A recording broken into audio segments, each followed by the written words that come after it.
Good evening, everybody. My name is Brian. I'm an addict. But, Brian, as part of the 12-step program, you have to admit what kind of an addict you are. Well, I'm an everything kind of addict.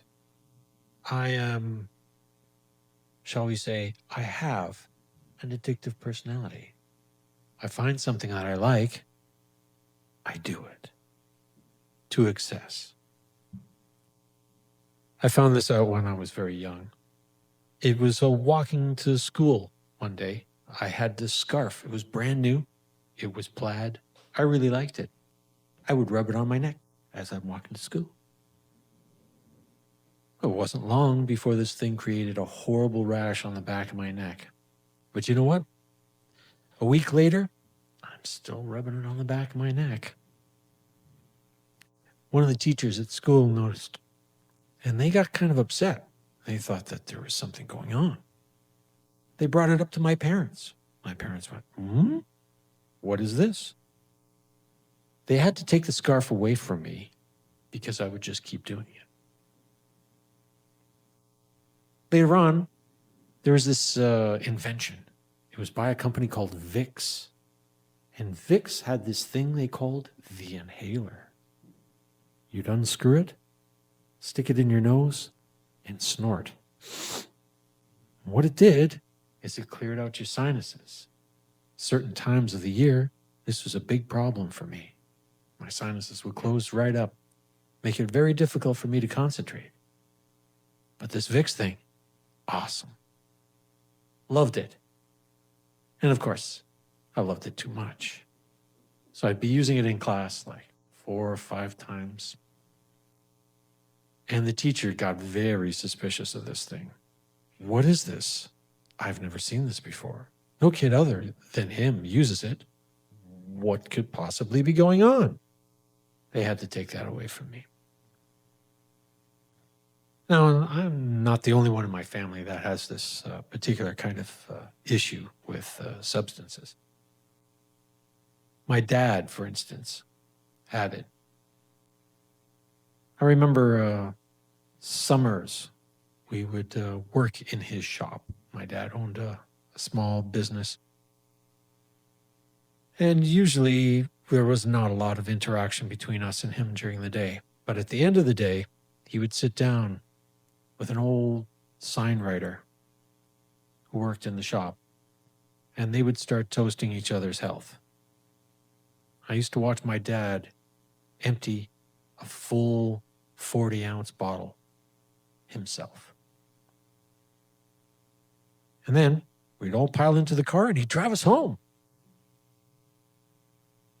Yeah, I remember a few times the car horns, truck horns, swerving towards the ditch. And I ended up finding myself in the same position later on, wondering, where did I get these bad habits from? Well, one night, this was 81, 82, it was the first year that Mothers Against Drunk Driving came out. They had the big program where they're going to inform everybody not to drink and drive.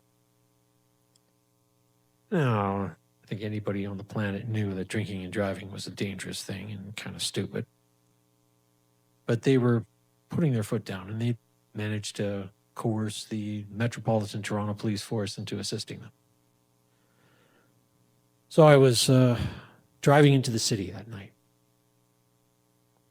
Pick up my girlfriend. We were going to go downtown, pick up a buddy. Then we're going to go out. We're going to start drinking. And then we're going to go to a club. And then I'll drop off Ron, and then we'll go home. So,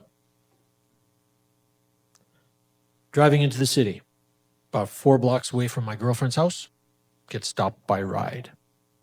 This was 6 o'clock at night. I go, okay, what's all this about? Well, sir, we're just here to, dissuade you from going out drinking and driving. I said, well, I haven't been drinking. I mean, I'm just coming into the city right now. Well, we understand that, sir. But we want you to be aware that drinking and driving is a bad thing. Well, thank you very much, officer. That's helpful. He gives me this little tote bag, and it's got like stickers and stuff in it. Oh, okay, thank you. Put it in the back seat. Drive over, pick up my girlfriend. She's already half cut, but she pours into the car, goes, let's pick up something on the way there. So, okay. Where do you want to go? She told me. So get in the car and start driving. So this is before we're going to meet my buddy. We get stopped again. Another ride. Good evening, sir. We're just here to make sure that... I heard this all from the last officer that pulled me over like 20 minutes ago. Yeah. Okay. Well, I understand that, sir, but just want to remind you... So we went through the whole spiel again. Thank you very much, officer. I appreciate it. He gives me the little bag. I'm like, oh, thank you very much. Throw it in the back seat. So I turn to my girlfriend and I say, I'm not sure I'm going to be drinking tonight. This seems to be a bad omen right here. She goes, don't worry about it. So we picked it up. Yeah, she was a special piece of work. Yeah. Anyways, we got the stuff, and then we went over to my buddy's house, and we tell him the story. I'm like, it was 2 times in one night. This is crazy. And he goes, man, you're like cursed.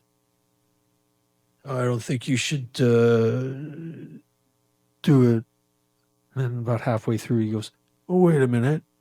Maybe you're not cursed. Maybe this is it, man. You're like lightning struck you twice. It's not going to be a problem, man. You don't have to worry about anything. I'm thinking, okay, what's he up to? He just wants me to go pick up some more drugs for him. I was like, oh, yeah, okay. And I can't do that if I'm drunk, right? Yeah, okay, whatever. I'll go pick up some more drugs for you. So we get in the car, turn the corner at the lights, and there's another fucking ride program right there. And the cop's like, oh, pulls me. Well, I was starting to take this personal, So the thing was that we were all punks. So we were all dressed in leather. We were all optically annoying and always the subject of attention whenever a police officer is in the vicinity. But I pulled over, I rolled down the window, and I said to the guy who was walking up to the vehicle, who's got the stride, got his cop hands ready for whatever's going to happen. And I said, what the fuck are you guys doing? This is like the 3rd fucking time I got pulled over tonight. They go, ooh, well, sorry about. Am I being profiled here? What the fuck's the story? Oh, well, take it easy, sir. It's just I know it's the first night of ride. Yeah, I get it. So he comes out and comes over to the car and he goes, oh, I'm sorry. And then I said, I grabbed the bags from the back seat and he goes, oh, well, you want another one? I said, yes, I want another one. I take the thing from him. He goes, oh, sorry to bother you. Have a good night. So, okay, throw it in the backseat. Driving away, and my buddy's laughing. Oh, if he knew what we had in the car. Yeah, shut up. I am not drinking or doing anything tonight. Yeah, okay. We drive over. We hang out at the club for a while. And this is when I realized that this is a really fucking boring group of people that I'm with. They're all shit-faced. And the conversation kind of goes, and disappears into nothing. I'm like, really? Is this what we do all the time? This is crazy. All right. So, sitting there, When's the band finish? Okay, band's finished. Hey, everybody, let's go. Pile into the car. Right around the corner. What do we find? A ride. They pull me over. Cop comes over. I'm like, I've had enough. Like everybody else is they're all laughing hysterically, maniacally. And I'm just sitting there holding on to the steering wheel. Cop comes over. Excuse me, sir. I'm not sure that you're aware, but there's other Americans drunk driving. And I grab the three things and I hold them up. Yes, I'm quite aware, officer. Thank you very much. Well, I hope you haven't been drinking. 1, 2, 3. 3 of these. I've had 3 warnings tonight, officer.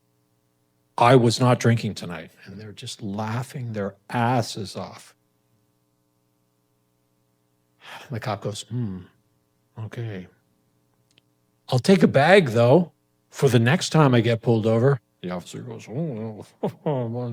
okay. Gives me a number. Throw it in the back seat. Well, I am super pissed off now, and they are super laughing at me. So I drop off my buddy. Go. I don't want to hear about it anymore. And he's just laughing his balls off. And of course, my girlfriend's doing the same. Well, she doesn't have balls, but it doesn't. We get in the car, we drive, and guess what? Another fucking ride program. You'd swear, how many of these things did they have in the fucking city that night? It was insane.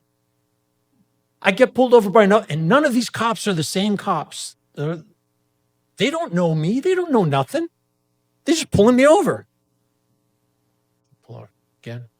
And she's just pissing herself laughing. Absolutely over the top.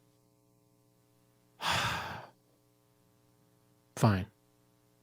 Officer comes to the window. I said, give me the bag. Give me the bag.